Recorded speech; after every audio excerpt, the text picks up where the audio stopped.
Chairman Sarah Goodall, meeting producer. The meeting is now being live streamed. You may commence.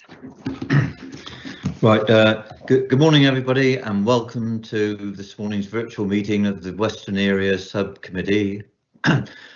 Before consideration of today's business, I'll outline the protocols for the meeting. Today's meeting is being live streamed to the public via Microsoft Teams and is also being recorded. When members are speaking, they may choose to use their video. If the Council's live stream fails during the meeting and we cannot share the proceedings, I'll adjourn the meeting so that the access can be restored. If the issue cannot be resolved, I'll halt the meeting and the remaining business will be concluded at a future date. If a member experiences a technical issue, I'll adjourn for a short period to try and re-establish their connection. As I call members to speak, I'll remind you to switch on your microphone. If for some reason you cannot be heard, the Democratic officer will advise you. The vote will be taken by roll call of committee members by the Democratic officers. Members must be present for the duration of discussion on each planning application in order to be able to vote. We have public speakers at the meeting today and they will be joining the meeting by telephone.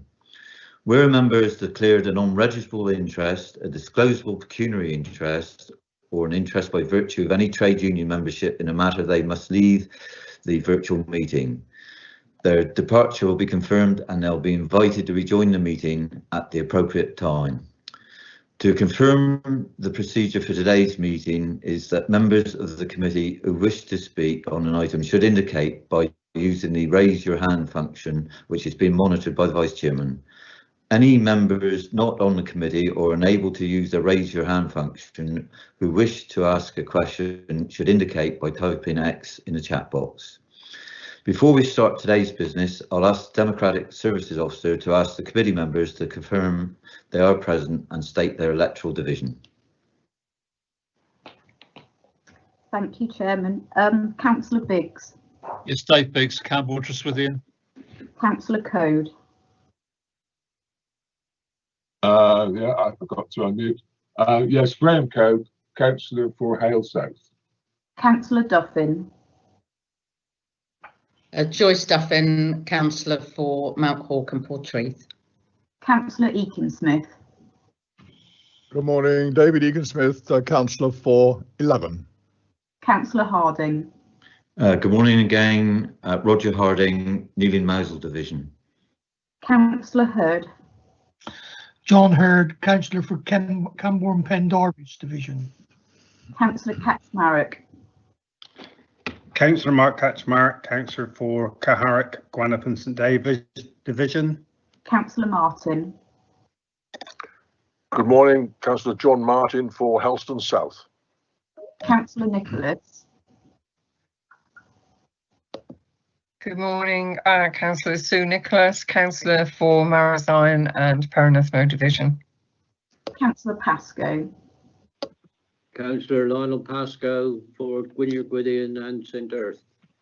Councillor Simmons. Yes, good morning, Councillor Simmons, for Penryn, East and Moyler. Councillor Taylor. Good morning, Councillor Linda Taylor, Carpet Spain, Lance. Councillor John Thomas. Good morning, Councillor John Thomas, electoral divisional member for Lanner and Stithians. And Councillor Mike Thomas. Good morning, Councillor Mike Thomas, Councillor for Helston North. Thank you. I'll also confirm which officers are here today. There's myself, Angela Saunders, I'm the committee's clerk. We have Mark Broomhead and Peter Gregory here from Planning, Ben Kerno from Legal, Julia Lansdowne, Affordable Housing, and Robin Watson from Highways. Thank you, Chairman. Right, thank you. So with that, we go on to agenda item 1. That's apologies. Are there any apologies? Yes, Councillor Baston and Councillor Taylor is substituting for him today. Right, thank you. So we then go on to agenda item 2. That's declaration of interest. Are there any declarations of interest? No, they don't appear to be. Right, so we go on to agenda item 3. That's the minutes of the previous meeting. We confirm the accuracy of the minutes, which they're on pages 1 to 17. So I'll go through it page by page. page 1, 2, 3, 4, 5, 6, 7, 8, 9, 10, 11, 12, 13, 14, 15, 16 and 17. So if somebody would like to move the accuracy of the minutes, and somebody second, please. Dave Biggs and John Martin. Yeah, okay, Yes, thank you. Chairman, happy to move the minutes with the proviso that the application numbers are inserted on pages 7, 10, 12, 15 and 17. The clerk knows about it. Yes, I've noted that and I can sort that out. Thank you. Yeah, right, thank you. I seem to have them on my agenda. Right, so if we can indicate all those in favour that we approve the accuracy of the minutes, please show.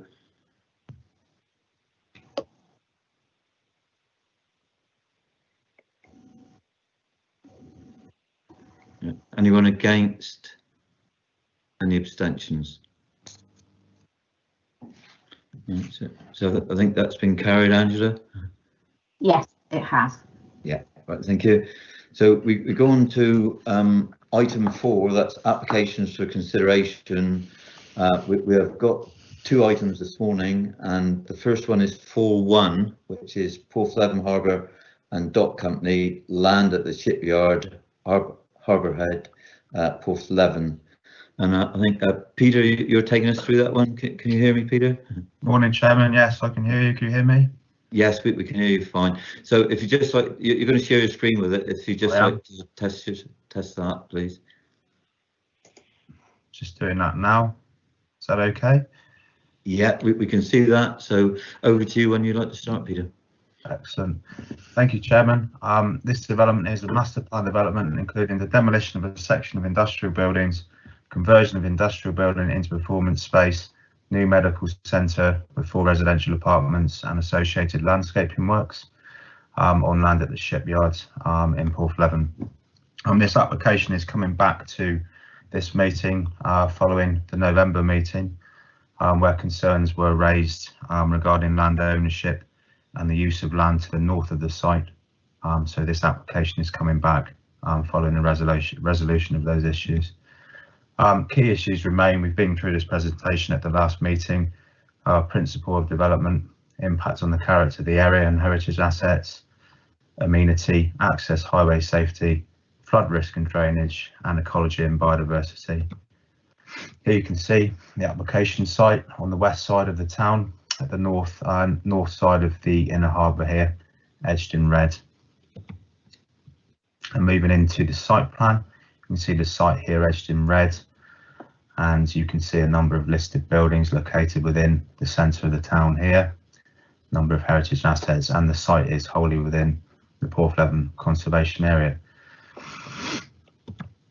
And again, there's an aerial plan of the site. As you can see, the existing buildings, like the hard landscaping around on land just to the north of the harbour there.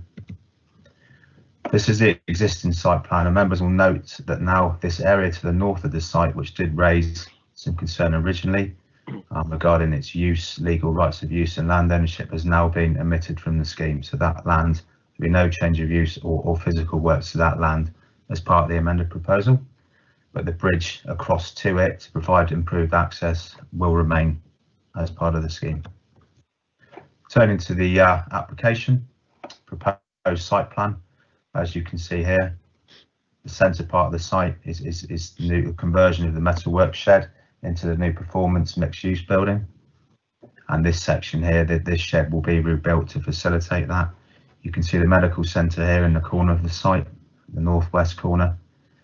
And obviously there is another amendment as well, as you will see from the report. This section of historic stone boundary wall here on this corner of the site, the southwest corner, is to be retained. Parking, landscaping, the innovation studio here in the southeast corner, that already has planning permission, so that development here already has permission. There's some existing ground floor plans of the buildings on the site. You see to the south here, that's Celtic House, an existing mixed-use building that's going to be retained on the site, has restaurants and a shop, etc. within that building. So proposed ground floor, the event space building here, that will be a mixed-use building, performance space, theatre, cinema. It will have retractable seating as well, so it will have flexibility of uses. Cafe bar area here on this side, some landscape space on this side of the building here, and again you can see the innovation centre there on the right that already has planning permission. So it's the first floor plans of that part of the site, that part of the development. This is the existing elevations of the metalwork shed on the site, which is currently occupied for industrial use. So that's existing elevations of that building. Proposed elevations, obviously this section here will be renovated, clad in zinc cladding and rendered at the lower level, and you see this smaller section on this side here, that's the rebuilt shed on that side. And again, proposed elevations, you see the glazing feature here opening out onto the landscape space. That will house the cafe bar area. This is proposed sections of the building. There obviously be some noise generating uses occupying this building, so members will note that one of the conditions has requested further details of the acoustic lining of this building. Turning to the residential medical centre building, that's in the northwest corner of the site. It's a mixture of timber cladding with a zinc roof and natural stone at the lower level. Traditional twin pitch roof design on that building. And here's some section drawings of this building. You will see development on the opposite side of the road here in Methley Bottoms. You'll see this building here will be subservient in scale to the development on the opposite side of the road there. And there's some floor plans here of that building with the medical centre on the ground floor and the residential apartments on the first and second floors above. And this is just a swept path analysis of larger vehicles being able to enter the site here through Methley Bottoms. That is an entrance only, and sweep through the site there and out of the existing entrance by the square. Members will recall this is the original master plan of the site, and there were obviously concerns originally regarding the design of this building here, which would be a lobster hatchery and restaurant in the southwest corner of the site. So that building there has now been removed from the scheme due to concerns over the design and impact on the conservation area. So that building has now been omitted from the scheme. And just running through the photos again, which we've seen before. This is Celtic House here at the front of the site, at the southern end of the site. Obviously that building is going to be retained. You can see the existing metalwork building behind. So that's the view looking from Harbour View. And again, another view there. You can see the prominence and importance of this site within the town. It is a focal site. And view looking northwest from Peveril Terrace. Again, you'll see the existing development on the site to the rear of Celtic House there. Development in Methley Bottoms on the west side of the site there. This is a view looking north from Harbour Road. You see Celtic House in the background. And a view looking north from the west side of the harbour. Again, you see the building there. And this is a view from the square, where you see the existing shed here to be retained and the rebuilt section here. And these buildings here will be demolished to make way for the parking and further site landscaping. And this is a view from the junction of Harbour View and Methley Bottoms. And again, view of the buildings from the highway looking east onto the site. And this is the site here in the northwest corner of the proposed medical centre and residential building. And then another view looking south from Methley Bottoms, the site medical centre sitting in here. You see the industrial buildings in the background there. There's a view looking south again from Methley Bottoms. You'll see the scale of the development on the opposite side of the road. And this is the existing buildings on the site, as you can see from the play area to the north of the site. And again, another view of that.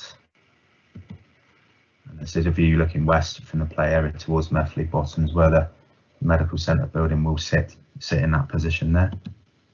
And this is another view looking south from the play area. And again, This is the proposed. This is the area of land which is now excluded from the scheme. So that's not proposed parking. This area will not change in use, and there will be no physical works to this area of land to the north of the site now. And here's the Toll Ponds Road commercial units, which are currently under construction or nearing completion, approved under that planning reference. This is where existing businesses occupying the site at present will be relocated to, and there will also be additional car parking and boat storage facilities at this site on Toll Ponds Road. So turning to balance of considerations, the development will clearly contribute to the local economy and community by providing additional employment and leisure floor space, along with further housing and a new medical centre within the setting of the historic harbour at Porthleven. It is acknowledged there will be some harm to the conservation area, and other identified heritage assets will be brought by the development, but with the revisions to the scheme now in place, this is considered to be less than substantial harm when balanced against the clear benefits to the local community. In terms of other material planning considerations, it doesn't raise any concerns regarding neighbouring amenity, highway safety, biodiversity and flood risk issues subject to the imposition of the schedule of conditions set out. And the traditional use of the site for works and storage of boats would not be compromised, with the areas of the site being appropriately controlled by condition, allowing for these activities as well as easy access to the adjacent harbour to continue. And as seen in that previous photograph, the existing industrial tenants on site are being relocated to purpose-built premises in Toll Ponds Road, and the recommendation is approval with conditions. Thank you, Chairman. Thank you, Peter. Sorry, somebody's got live stream. Angela, could you confirm that, that there's no speakers from Porthleven Town Council, please? Nobody is registered from the Town Council. So Mr. Moore will be the first speaker. Yes. Yeah, right, thank you. Mr. Moore, I don't know if you can hear me. Yes, I can. Yeah. Good morning and welcome to the committee. It'll be the usual format. You'll have 3 minutes and then we'll give you a prompt when you've got 30 seconds to go. So your time will start when you start speaking. Thank you. Thank you very much. Thanks. At the last committee meeting, there were several objections raised by the Town Council and Councillor Wallace surrounding our proposals for the shipyard, and I'd like to take this time to address the most pertinent points that were raised. Firstly, and most importantly, I should address the concerns of ownership of the net drying ground north of the stream. Contrary to the statements made last month, this land is in the ownership of the Porthleven Harbour and Dock Company and has been since it was enshrined by an Act of Parliament in 1869. However, to facilitate this decision-making process on the application, we have decided to omit this land from the demise so that the perceived issue with our application can be removed. Secondly, Councillor Wallace correctly pointed out that the Act of Parliament also prescribes the use of this land as net drying ground, and the Act requires the Harbour and Dock Company to facilitate access to this land for this use. I would like to highlight that our plans have always referred to this area as net drying ground, and we have never sought to change this. The only change we are proposing is the provision of alternative, safer vehicle access. Our plans therefore complement the Act of Parliament and do not impinge on it. Concerns were also raised last month over the opening in the shipyard boundary wall onto Methley Bottoms. It was suggested that by forming such an opening, there would be a breach of traffic safety. In response, I can only question why neither our transport consultant nor the Highways Agency, who are part of the consultation process, have raised this as an issue. It was also suggested that the opening in this wall was an unacceptable loss of historic fabric. In response to this point, I would encourage the committee to consider the following points. 1, the wall is neither listed nor a defining feature of the conservation area. 2, even if the committee decided to take the view that this wall has heritage value, the MPPF requires any harm to be balanced against the public benefit brought by a planning application. The committee should consider whether the benefits of increased public parking, increase in public realm, delivery of a flexible use community facility, and the delivery of a new medical centre to meet the town's future requirements outweigh the perceived harm of making an opening in this wall. Finally, Councillor Wallace also suggested at the last meeting that the GPs have no desire to move from their existing location to the site. If that is the case, then I'd have to question why they have been engaging in our design process and commenting on our plans to ensure that their future needs are met. Thank you for your time. Right. Thank you, Mr. Moore. If you could just stay online just while I check to see if any of the members got any questions for you. Has any members got a question for Mr. Moore? Yeah, Councillor Nicholas, Chairman. Yeah, Councillor Nicholas, so switch your microphone on. Thank you. Yeah, just a couple really. On one of our pages, page 22.3, we've got about the bridge leading to the drying areas, I think it is. Yes. Will be retained in your plan. I'm just a bit concerned about how will that be conditioned so that it's always kept available for the ones in the area behind it. And secondly, the medical centre. Unfortunately, I haven't seen a really good close-up picture of all the details of it. But my concerns there would be about accommodation above it when you have gases stored in there and also clinical waste. So it's about how is that provision going to be dealt with? Okay, so just to clarify the first point, you're wanting to know how future access would always be retained to the net drying ground, is that right? Yeah, yeah. Well, there's an existing route which is currently used by both pedestrians and vehicles, and the only thing we're proposing is for that to be retained, and for a vehicular route to be put across. It's really, we feel the existing route is unsafe to be shared between the two. And we think this is an opportunity to improve access to the space. This application isn't proposing any change to the use of that space. We're just trying to improve access. Okay. Does that answer the question? Yeah, though I'm not very happy about historic walls being knocked down for anything. And then the other one was about the facilities at the medical centre for storage of gases and clinical waste, given that you've got accommodation above them. Yeah, so the accommodation above is accessed from an entirely separate residential core, and any disposal of waste will be there's a waste removal area at the back that'll be purely for so the GPs, I imagine, will have a code to access that space, and it's not something that the general public or members of the residential apartments will be able to access. Right, okay, thanks. And the storage of medical gases, O2 cylinders, things like that, usually has to be outside as well, unless there's. Well, there is space outside. To be honest, the GPs haven't raised storage of gases as an issue. They've raised storage of getting rid of medical waste as an issue. If they need gases as part of a design development which is stored outside, again, there is that space to the rear, which will be fenced off, and they will be the only ones who have access to that space. Okay, thank you. Right, thank you. David, are there any other members that wish to ask a question? No other questions, Chairman. No. Okay. Well, thank you very much, Mr. Moore, for joining this morning's meeting. Thank you. Thank you. Right, so with that, we go on to the divisional member. That's Councillor Wallace. Can you hear me, Andrew? I certainly can, Roger. Nice to see you. Yeah, nice. Thank you, and you'll be pleased to know I won't be that long today.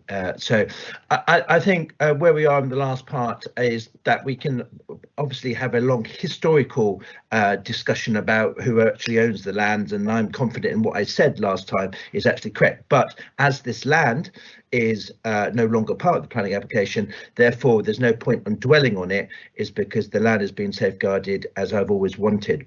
I'm also welcoming Peter's efforts for the retaining of the historical wall.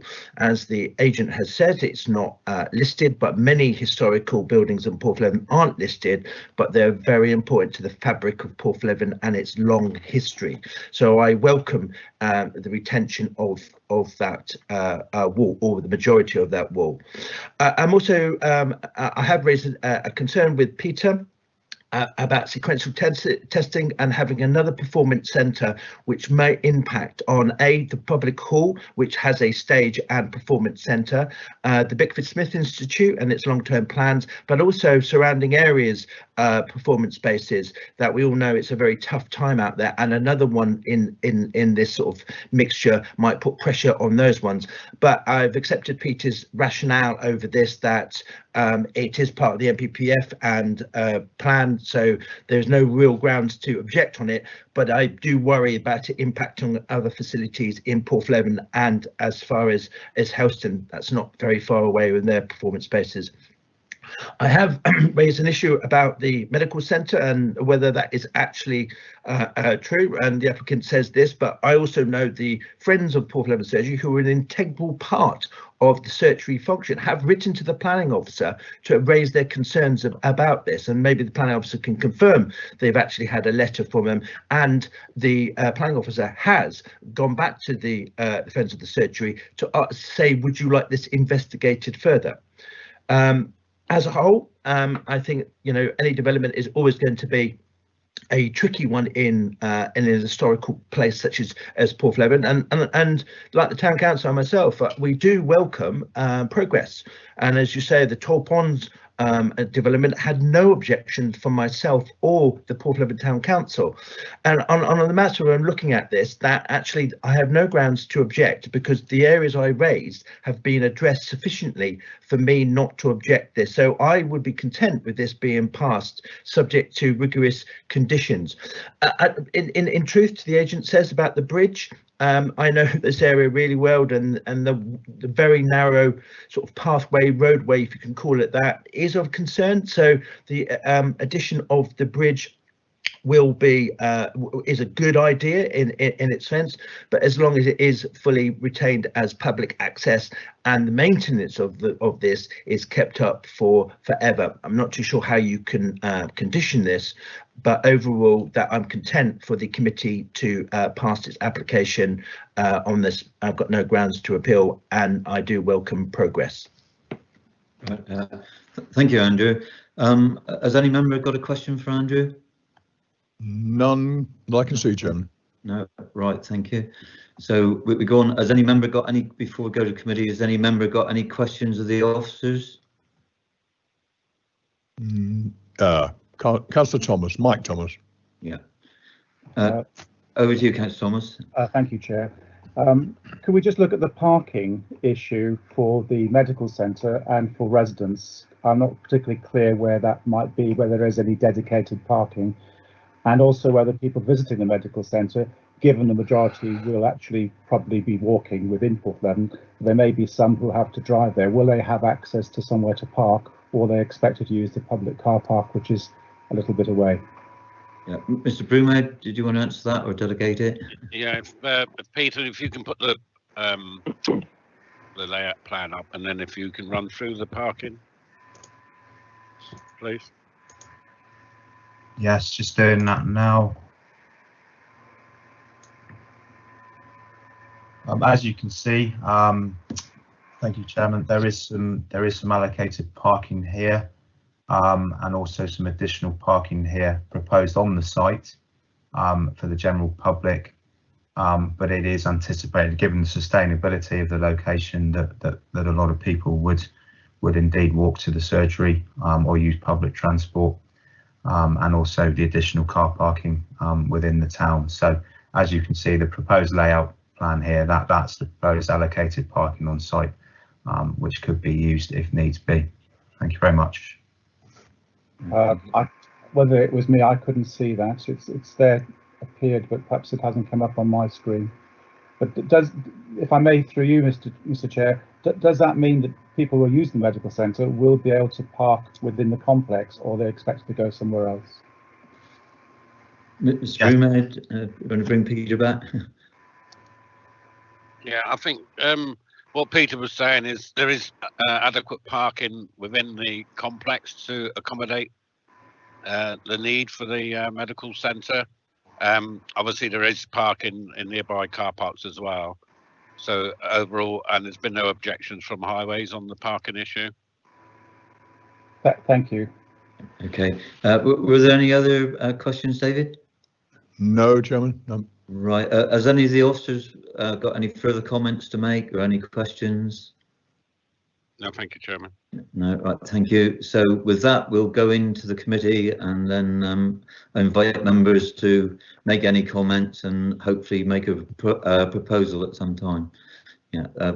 Right, David. Yes, we have Councillor Mike Thomas, followed by Mark Kaczmarek. Yeah. Okay, Councillor Thomas first. I'm very happy with this proposal, and I'm very grateful for the words of Councillor Wallace, and I would therefore very much like to propose as set out. Thank you. Councillor Kaczmarek? Yes, I'm happy to second this. You know, I think the applicant has moved quite a long way and satisfied the local members' concerns. And there are 16 planning conditions, quite rigorous ones, imposed on this plan application. So very happy to second it. Right, thank you, Councillor Kaczmarek. David, are there any other speakers? No, Chairman.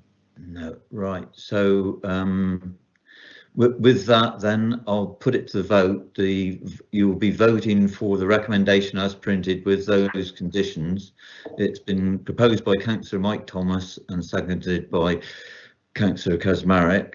So I'd ask all those that are in favour of that recommendation, please show. Oh, Chairman, did you want me to do a... Oh, sorry, yes, sorry, my fault, yeah. It's a roll call. Right, over to you, Angela, sorry. Councillor Biggs. David Biggs, Camwaters within 4. Thank you. Councillor Code. 4. Councillor Duffin. 4. Councillor Eakin-Smith. 4. Councillor Harding. 4. Councillor Hurd. 4. Councillor Kaczmarek. 4. Councillor Martin. 4. Councillor Nicholas. 4. Councillor Pascoe. 4. Councillor Simmons. 4. Councillor Taylor. 4. Councillor John Thomas. 4. And Councillor Mike Thomas. 4. Yeah, that's unanimous, Chairman. That's been carried. Righto, thank you. So we now go on to agenda item 4.2, which that is PA 20/02234 Trelin Developments at land known as the Bowling Green, High Street, St Kevin, Helston. And I think you were taking us through that one again, Peter. Thank you, Chairman. Just about to share my screen. Can you see that okay? Yeah, we can see it now. That's fine. So over to you, Peter. Thank you, Chairman. As you said, this is an application for the proposed erection of 14 dwellings, including 4 affordable dwellings, a state road, foul surface water drainage and landscaping on land known as the Bowling Green, High Street, St Kevin. The key issues in this proposal are the principle of development, affordable housing provision, impact on the character of the area and AONB, residential amenity, access and highway safety, and ecology and biodiversity. Here you can see the application site on the southern outskirts of St Kevin, the main road into St Kevin here.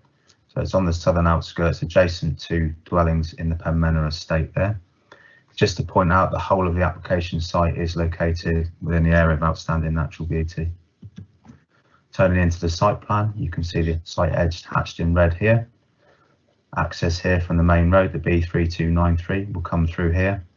And you can see existing development, residential development, surrounds the site on 3 sides. Here you can see an aerial plan of the site. You can see the access coming through here, an existing entrance. Field at the minute is currently laid to pasture, to grass and grazing, and has natural site boundaries at present with trees and Cornish hedging. And you can see again the existing development surrounding the site here. Here you see the existing site plan with some of the contours here showing the site topography. It does fall away here to the southeast and east.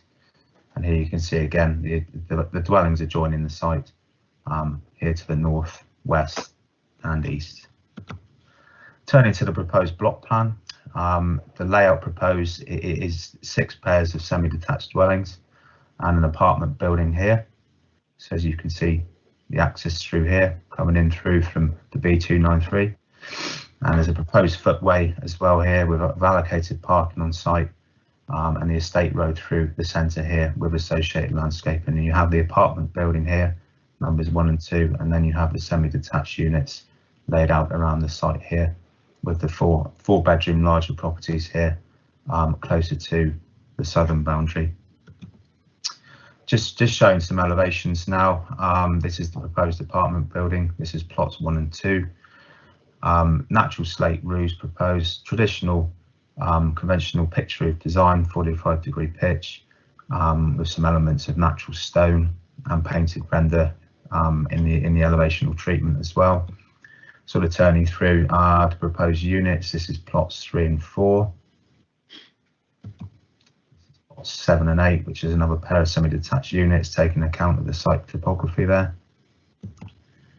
These are the larger 4-bed units, plots 11 and 12. As you can see, these have got integral garages, elements of natural stone in the build as well, with natural slate roofs. This is plots 13 and 14. And turning to section drawings of the site, which were required due to the level differences with adjacent development to get some sort of idea on the impacts, which was required. You see section AA through here. This is the adjoining dwelling known as Highstead Rise. So there you'll see units 5 and 6, which will sit on the site. You can see that there. And again, this is a section through plots 5 and 6, looking from this direction to gain an understanding of the relationship with the properties in the Penmenor estate, which are on lower land here to the east of the site, but there is sufficient distance here, privacy distance, and the orientation of the properties, which will ensure that there will not be any undue loss of privacy or overlooking on existing residents. And again, this is a proposed section of plots 9 and 10, looking back through the site to the north. So you see the dwellings in the Penmenor estate here. Plots 9 and 10 have been positioned, so they are offset from the rear elevation of those units, and no additional openings will be proposed in the east elevation of unit 10, and that has been secured by condition to prevent any loss of privacy in the garden area of this adjacent property here.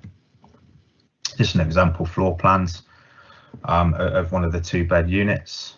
It's a pretty conventional layout with living space on the ground floor, bedrooms on the first floor.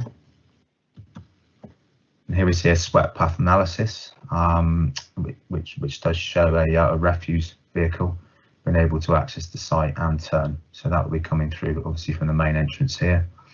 And as you can see, again, there is a footway proposed to link up with the existing footway network into St Kevin here. So that is proposed, and that has been secured by planning condition as well. In terms of biodiversity, they have a biodiversity net gain report has been submitted with the application, and again that will be secured by planning condition for its long-term maintenance and management. But here's some examples here of net gain in biodiversity, with bat boxes, bird boxes proposed, and bee brick units proposed on the site and integrated within the development there. Turning to the site photos, this is the existing access through here. Site access will come through this position here, and you can see the land over the brow of this landform here, the site beyond. So this is the site entrance. This is the existing entrance here that will be utilised. This is looking southwest. This is from the other direction, looking northeast back towards the village. This is the site entrance in through here, and as you can see, the new estate road will follow through that area there. So turning to the site itself, as you can see at the moment, it is laid to pasture, grazing land. You can see the natural boundaries here. The properties in Penmenor estate to the east of the site there. This is another site looking east, neighbouring property here, that's Highstead Rise. You remember from the section drawings that we looked at, and again, Penmenor estate dwellings further to the east. This is a view looking southwest from within the site, looking back to a neighbouring property, Linfield House, and you can see the site entrance will come in through here. And another view looking southwest, just going around the site now to get an idea of context. This This is a view looking south across the countryside. So this hedge here is a strong feature. Obviously, that will be retained and repaired where necessary, but there are landscaping and boundary treatment conditions that have been imposed on the are intended to be proposed. So another view looking southeast towards the corner of the site there. You see neighbouring dwellings in the background. And another view looking east. Again, a view looking northeast to that corner of the site. Another view looking north at the neighbouring property there. And a view looking northwest again at neighbouring properties that adjoin the site to the north. It's a view looking northeast towards the neighbours here.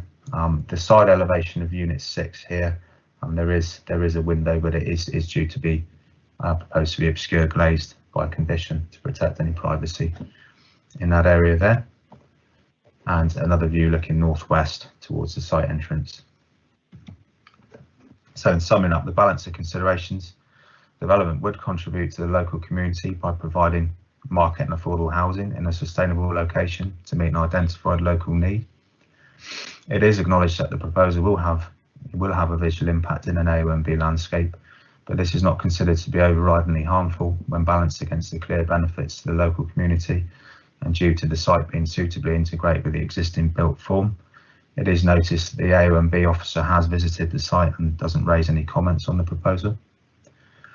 And the development is not considered to raise any neighbouring amenity, highway safety, biodiversity, flood risk or heritage issues subject to the imposition of the suitable planning conditions set out in the agenda. And a Section 106 planning obligation will be entered into if approval is recommended to secure the affordable housing provision, both on-site and the off-site contribution, and other financial contributions towards public open space, education infrastructure for Mullion School, and to mitigate impacts on the Fell and Halford Special Area of Conservation. So the recommendation is approval with conditions and subject to completion of the Section 106 planning obligation. Thank you, Chairman.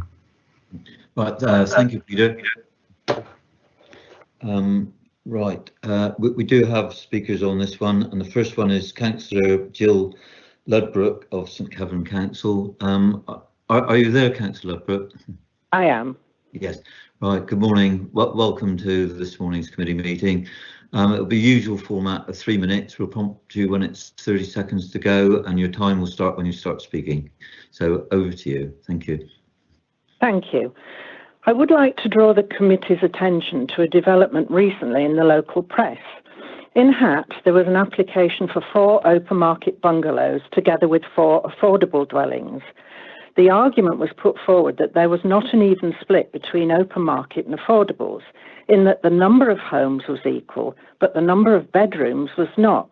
There were 10 bedrooms in the market value category and only 4 in the affordables. The application was therefore refused. Part of the refusal reasons was that open market housing and bedrooms would differentiate from affordable housing and favour open market units.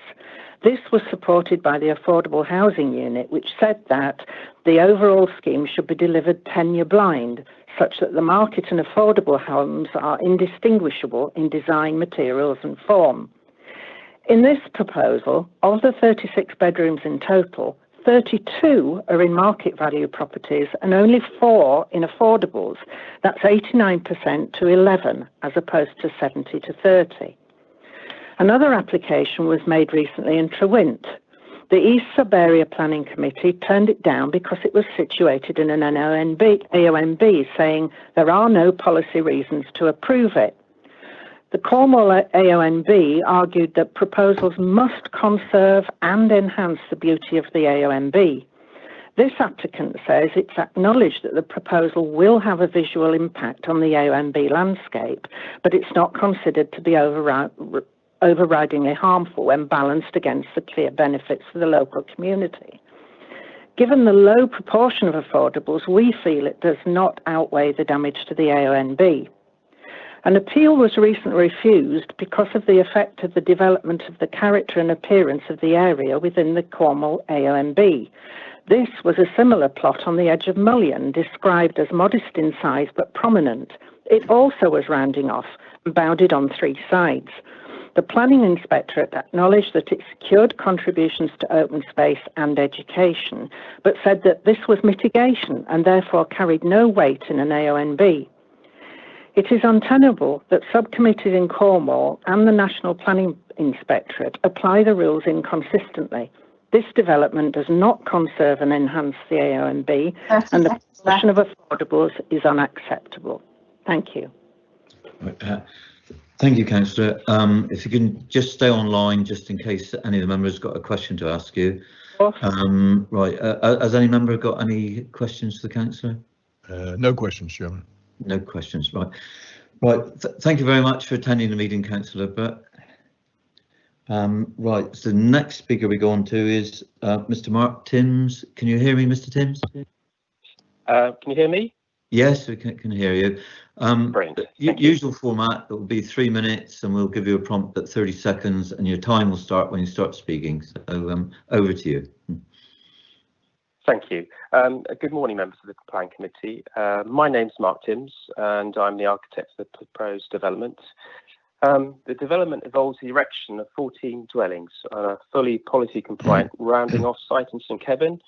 The application site is contained on 3 sides by existing residential development, which is confirmed by your planning officer's report. The scheme is aimed at providing homes for local families with 30% affordable housing provision, again, which is fully policy compliant and also supported by the Affordable Housing Officer.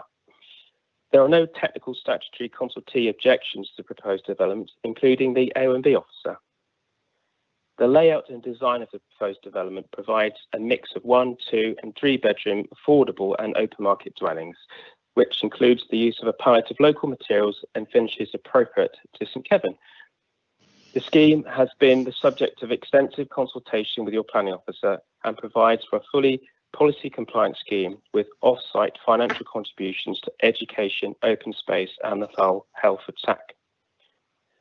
The planning application fully addresses the objections raised by St Kevin Parish Council and the local ward member, which again is confirmed by your planning officer in his report to this committee. The applicant therefore would request the members of the planning committee follow the advice as set out in the comprehensive planning officer report and recommendations and grant plan permission in this case. Thank you. Thank you, Mr. Timms. If you could just stay online, just in case any members have got a question. Are there any, David? Yes, Councillor Nicholas, Chair. Yeah. Over to you, Sue. Thank you, Chair. Thank you for your input. One question I do have is that according to this, you're saying that it's meeting affordable housing needs, but is that right that the affordables are only 1 bedroom flats? No, it's not. Well, 2 of them, they are two 1 bedroom flats, which are designed to appear as a house, and there's also 2 2-bedroom houses. So in previous iterations and during the course of the scheme, there were sort of more flats provided, but in dialogue with local authority and the Affordable Housing Officer, that has been changed. So there will be 2 2-bedroom houses with gardens and 2 1-bedroom flats. But no 3 bedrooms for families. Affordable. No. Okay, thank you. Okay, David, next on your list. Yeah, Councillor Kazmarek. Yeah, over to you, Mark. Thank you. Following on the same lines as Councillor Nicholas, really, we have a development here with the smallest denomination of buildings going for affordable. The scheme, there's 10 dwellings, going to be 2, 3 and 4 bedroom, and there's 30 people on the home choice register. So I can understand it if you're addressing the local needs and this is a rural exception site, but why are you having such a small number of houses built for local people, and why have we got the smallest denomination of bedroom sizes allocated for local people when there is a need for more 2-bedroom, 3-bedroom and 4-bedroom? Yeah, Mr. Timms. Well, I mean, obviously, we have been in dialogue with the local authority on the scheme, and obviously viability comes into play as well in terms of what offer my client can provide on this particular site.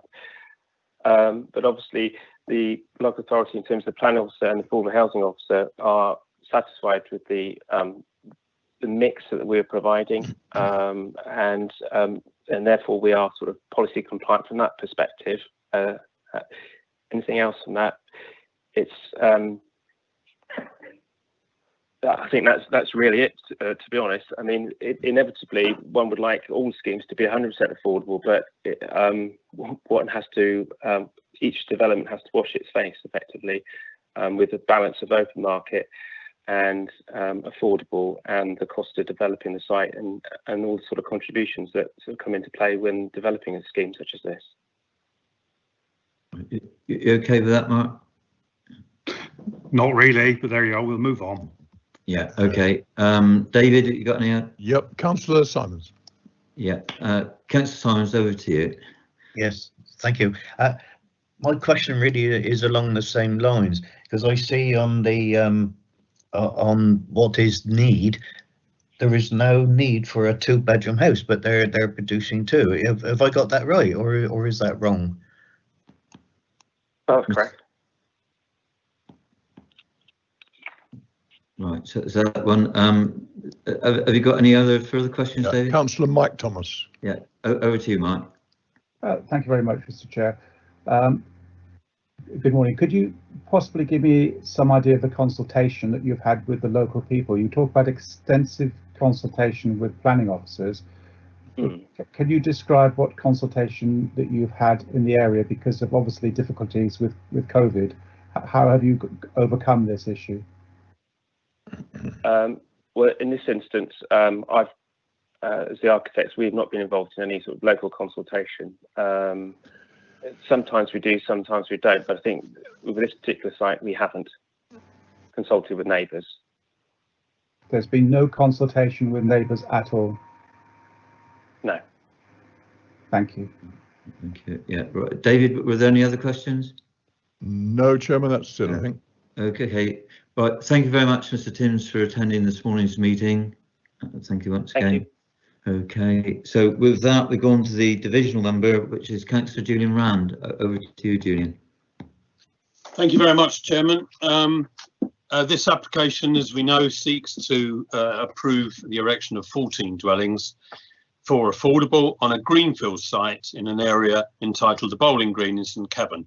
The site sits within the AOB, but it also lies within a SSSI impact risk zone and within an area of historic interest. After considerable discussion, the St Kevin Parish Council unanimously recommended this application be refused. There has also been much disquiet within the local community, particularly in the way the application notices were displayed or not, if in the case may be, in the village, and the total lack of public consultation. Having expressed concern about the proposed development, the AOMB unit had been unable to inspect the site because of the COVID lockdown and had requested that the decision be delayed until they were able to make a physical site inspection. I'm currently trying to seek on clarity whether they did visit the site, because I can't see anything on the planning application on our council website to say that they have, or any other comment other than I can't get there because of COVID. While I completely understand difficulties that the COVID pandemic are causing, I would otherwise be calling for a public meeting. So strong are the feelings of the local community who would politely but firmly express their views. The reasons, for rejecting this application have been extensively laid out by the parish council, but I re-emphasise them as follows. It's a greenfield site outside the village development area and fails to meet even the minimum 50% requirement of affordable local needs provision under the council's local plan. The token for small 1 and 2 bedroom flats would not cater for the young families that need it. As previously highlighted, the site sits within the Lizard AONB and the Triple SI.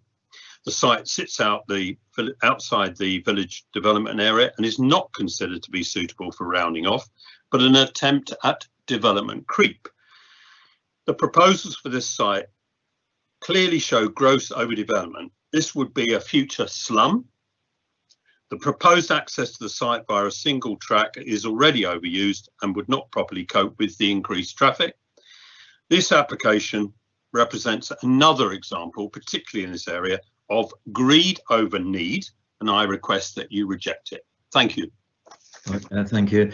Has any of the members got a question for Councillor Rand? Is it? Try and switch on, Jim. Councillor Nicholas. Yeah, Councillor Nicholas. Thank you. Thanks, Julian, for that information. Can you just, because I've seen the site and I'm just wondering what kind of density surrounds that site as opposed to that development inside it? It looks like there are quite a number set in gardens. I mean, my view of that site is like the view you've all had, and I think it looks totally overcrowded, and I wouldn't describe these properties as having gardens. They're more like yards, to be honest, backyards. And I think the local adjoining properties have what I would consider to be gardens. So I think it's just crammed in there. Lovely, thank you. Yeah, David, you got any other speakers or questions? No other questions, Jim. No. Right. So we move into questions of the officers. Has any of the members got a question for the officers? Councillor Duffin, Chair. Yeah. Firstly. Councillor Duffin. Hi, thank you. I've got two questions, please. So the first one is about the density. Can the planning officer talk us through the density? And the second one is that for the affordable housing officer, they'll have heard the comments by members in the questions about the very small amount of affordable housing and the smallest size of property. Can they give their comments as well, please? Yeah, Mr. Broomhead, would you like to delegate those? Yeah, if I ask the affordable housing officer to answer the affordable housing question first, that's, and then Peter can hopefully work out the densities if he has time on those. But I'll come back to you on that density issue separately. Okay, good morning, members. Julia Lansdowne, Affordable Housing Officer. In response to the questions that you raised, the consideration of this application was that it was actually policy 8. So the target affordable housing delivery for that site is 30%.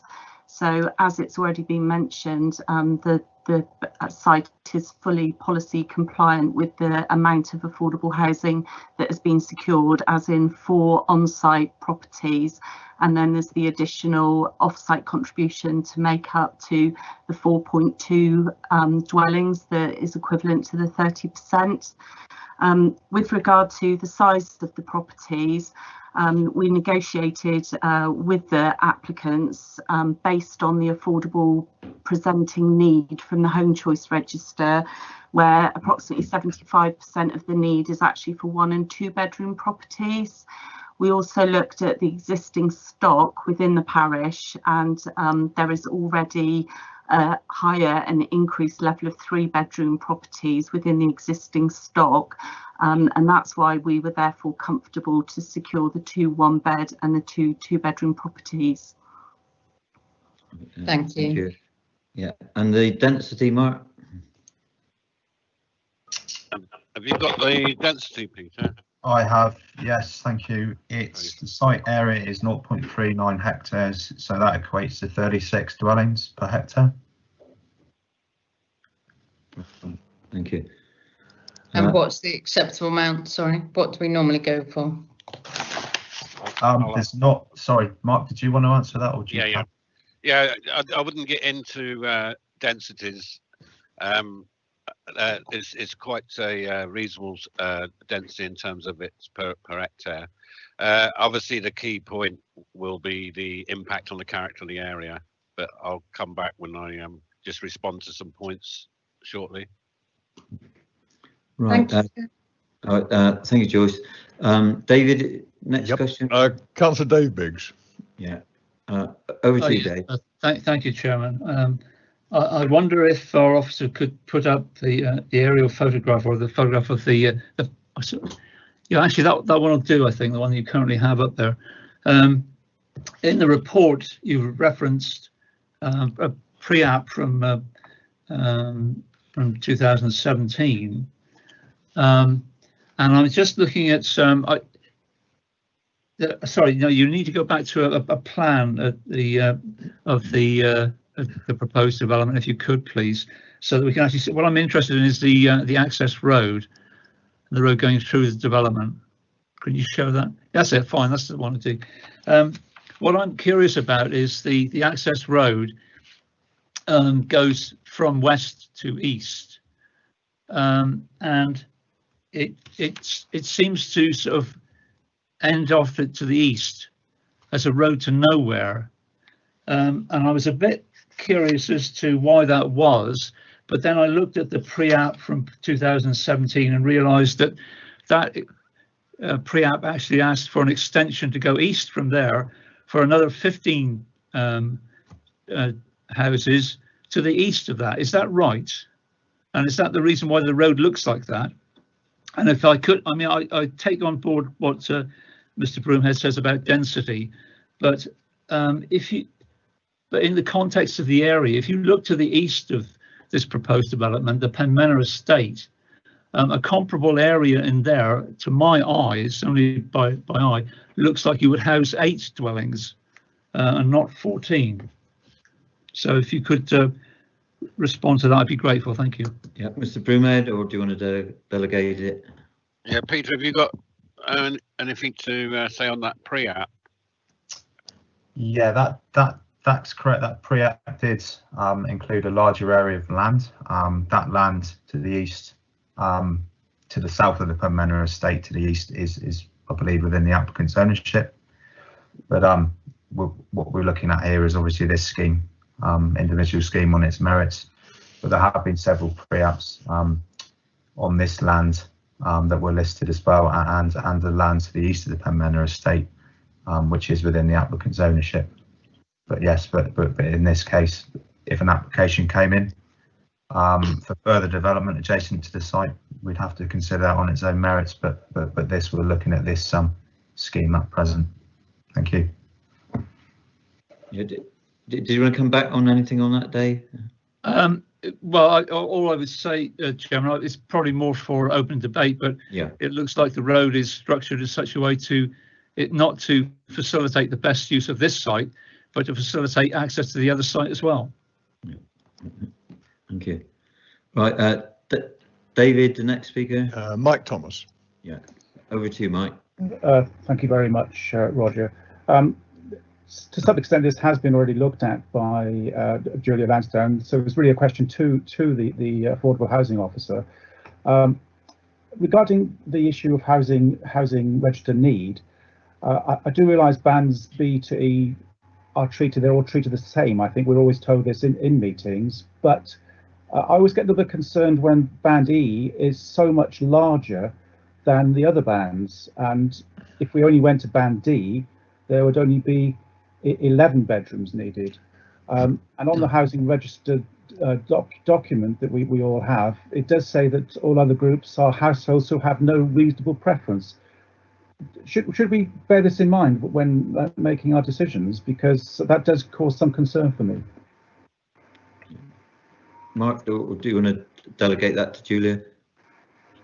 Yeah, if Julia could respond, please. Yeah, certainly when we're assessing affordable housing need, we look at the whole of the Home Choice Register, bands A to E.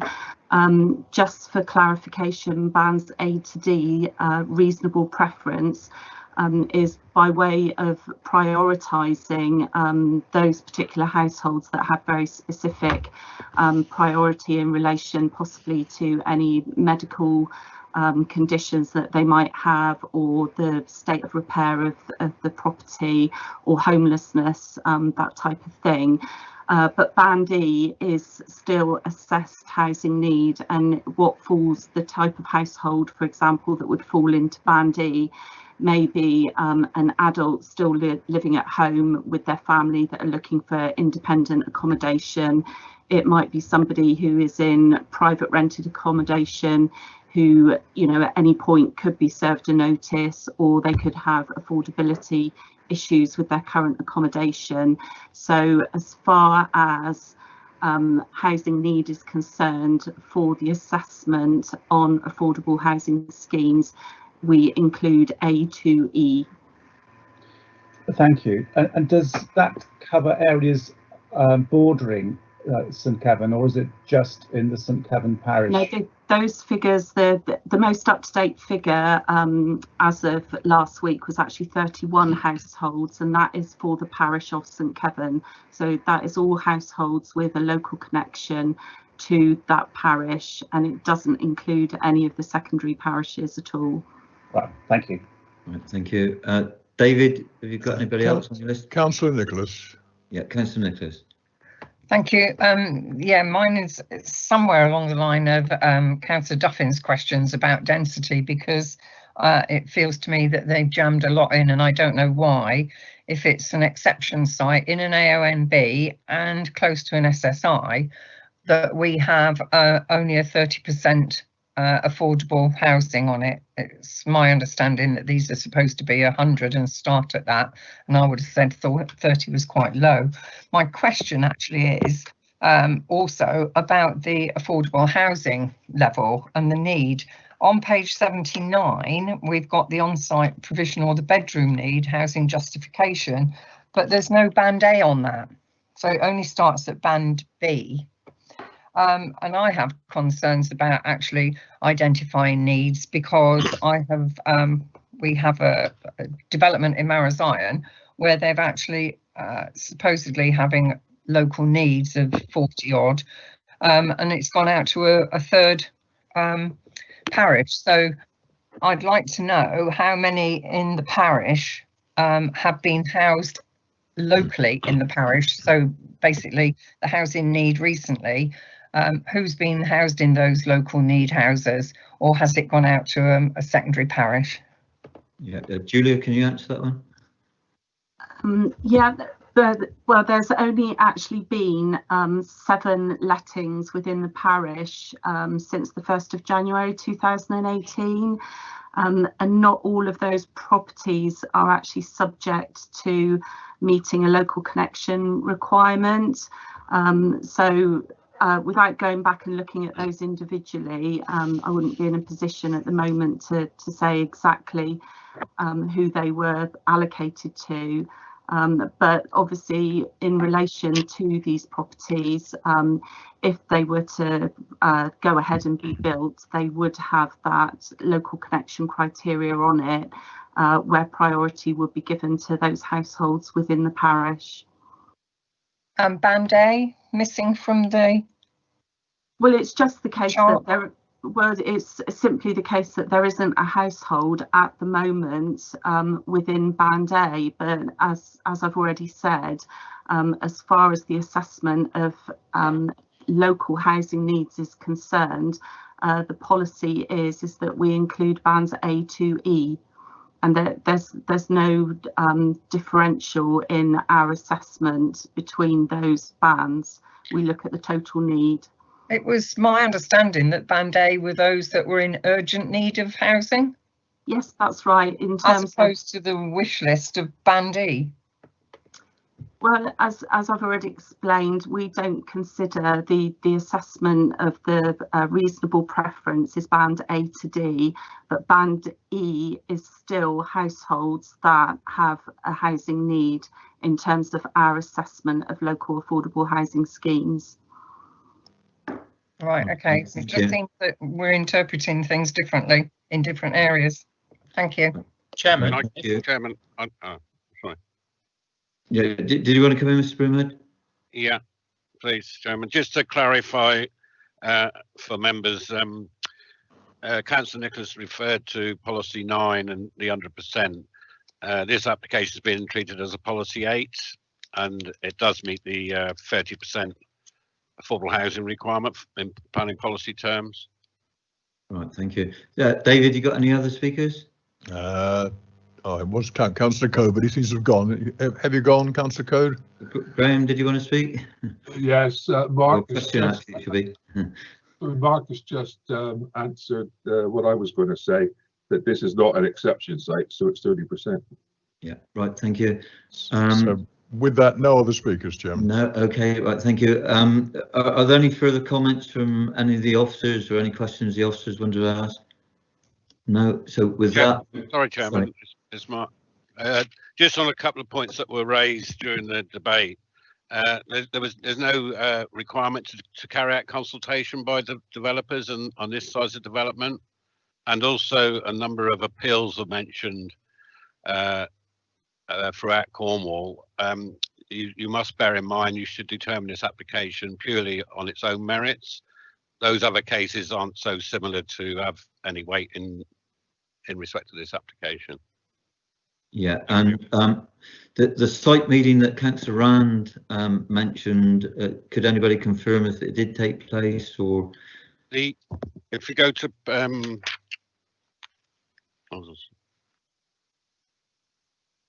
page 81, I believe.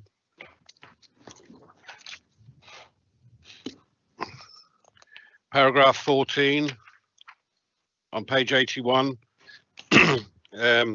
We allowed the A and B officer adequate time to undertake a site visit, and he confirmed he was going to make no comment. So I can only assume he went to the site and decided to make no comment. Yeah, right. Thank you.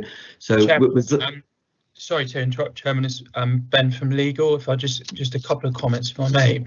I wanted to reiterate what Mr. Broomhead said as well about the other applications. You know, references to other matters in the East Committee. And actually, there is, we try and have consistency. Quite a few of our officers, myself included, are involved with all of the committees, and obviously it is, you know, each application on its own merits, and we shouldn't be looking at those. So I just wanted to reiterate that. And also, I just wanted to come back on an affordable housing comment. I hope Julia doesn't mind, but just to say that in our 106 agreements, obviously when the affordable housing is cascaded out, we often have provisions. So it will be the parish, then it goes out to the wider community network area, and then it can go out to the county. So that's why Councillor Nicholas may have seen that in her area. There will be a provision for that, and that's quite reasonable, and that will be agreed with affordable housing often in the agreements. Right, thank you for that. You. So with that now, we'll go into the committee. So you know, I invite any member to make any comments and then hopefully put a proposition forward. Right, David, have you got any speakers indicated? I'm waiting, Chairman. No one yet. Councillor Code. Yeah. Right, over to you, Graham. Yes, quite happy with this one. I spent extensive amount of time reading through the report that was provided to us all, which I felt answered many of the questions that some councillors have raised already today. I see no planning reason why we can object to this, because everything that has been raised has been answered by the statutory consultees. And the Affordable Housing Department seems to have had a lot of pressure on the representative today, and she's answered extremely well, I believe. As far as the AONB is concerned, it cannot be much of an issue if the AONB officer does not wish to make a comment. I think viewed from a distance, this development will just blend in with the general skyline of St. Keverne, so I'm not surprised that he can't find much to object about. I'm familiar with St. Keverne. I think this is an acceptable development, and I propose that we accept it and allow it. Right, it's been proposed that we accept the recommendation as printed by Councillor Code. Is there a seconder for that? Yeah, Councillor Duffin, I'm happy to second that. Yeah, right. So that's been proposed, and it's by Councillor Code and seconded by Councillor Duffin. So now I go on to any more speakers. Councillor Biggs, Chairman. Yeah. Over to you, Dave. Yes, thank you, Chairman. I have to disagree with the previous two speakers. This is for me, it's a dreadful application. I don't like it at all. I think it will have a serious impact on the character of the AONB, with or without comment from the AONB officer. And I think it's almost without merit. So I would be happy to propose refusal should the first proposal fall. Yeah, right. Thank you. Right, David, next Councillor speaker. Nicholas. Yeah, over to you, Sue. Thank you, Chairman. Yeah, I have to agree with Councillor Biggs on this. I think there's a big issue on the AONB because any development in an AONB is supposed to be treated as we would a national park. And it's also supposed to enhance an area, not apparently cause great distress to it, which I think it was. I think the density is too great, and I just don't think it's a particularly good plan. And so I will second Councillor Biggs. Yeah, well, that would be if the proposition falls. Right, David, any other speakers? No other speakers, Chairman. No other speakers. Right, No. so it will go over then to Angela for roll call then. Okay. Yeah, if just make it clear what you'd be voting for would be the recommendation as printed in the agenda for approval. So over to you, Angela. Councillor Biggs. Against. Councillor Code. Councillor Code. For. Councillor Duffin. For. Councillor Eakin-Smith. Against. Councillor Harding. Against. Councillor Hurd. Against. Councillor Kaczmarek. Against. Councillor Martin. Against. Councillor Nicholas. Against. Councillor Pascoe. Against. Councillor Simmons. Against. Councillor Taylor. Against. Councillor John Thomas. Against. And Councillor Mike Thomas. Against. I'll just count that up a moment. Okay, so the motion for approval has failed by 12 votes in favour and 2 against. Right, so now I'll be looking for an alternative proposition if somebody would like to put one forward. Yeah, Councillor Biggs. Yeah. Yes, thank you. I would propose refusal, principally on the impact of the character of the area. But I'd be happy to take advice from our officers. Yeah, have we got a seconder for that while we're... Councillor Nicholas is up there, Chairman. Yeah, I'll second that. Yeah, okay. Mr. Broomhead, would you like to sort of expand on the grounds for refusal? I'll expand, and having listened to the members who were proposing. Correct me if you want to change anything, but this is what I was ascertaining from your discussions. By reason of the encroachment of significant built form into the undeveloped farmland on the edge of the village, the development would not integrate suitably into the natural and built environment and harmfully erode the established rural character in this location. Development of this scale would consequently harm the natural setting of the village and fail to conserve or enhance the landscape character and natural beauty of the area of outstanding natural beauty in this location. The proposal would therefore be contrary to policies 1, 2, 12 and 23 of the Cornwall Local Plan, paragraphs 8, 124, 127, 130, 170 and 172 of the National Planning Policy Framework, and policies MD9 and SCW 8.04 of the Cornwall AMB Management Plan. Does that cover? Councillor Biggs, are you happy with that? Thank you very much, Mr. Broomhead. I'm content with that. Thank you. Yeah, and Councillor Nicholas? Yes, thank you. That's very good reasoning. Thank you. Right, so we'll put that to the vote. So it will be refusal, which is contrary to the officer's recommendation, and it will be on the grounds that have been put forward by Mr. Broomhead. So over to Angela for the roll call, please. Thank you, Chairman. Councillor Biggs. For. Councillor Code. Against. Councillor Duffin. Abstain. Councillor Eakin-Smith. For. Councillor Harding. For. Councillor Hurd. For. Councillor Kaczmarek. For. Councillor Martin. For. Councillor Nicholas. For. Councillor Pascoe. For. Councillor Simmons. For. Councillor Taylor. For. Councillor John Thomas. For. And Councillor Mike Thomas. For. Thank you, Chairman. I can confirm that the application is being refused by 12 votes in favour, 1 against and 1 abstention. Right, thank you, Angela.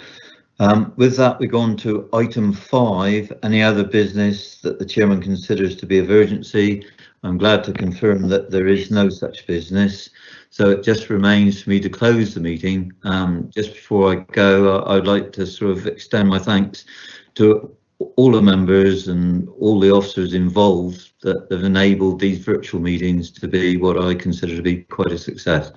It is at least managed to keep the democratic process moving forward and coming to some urgent decisions. And with that, I bring the meeting to an end. I don't think it would probably be appropriate to wish you a Merry Christmas, but I hope that you all enjoy Christmas in which way you can, I think, and more importantly, that you have a safe New Year. So with that, thanks very much and goodbye. Thank you, Chair. Thank you, Committee. And the same, everybody else.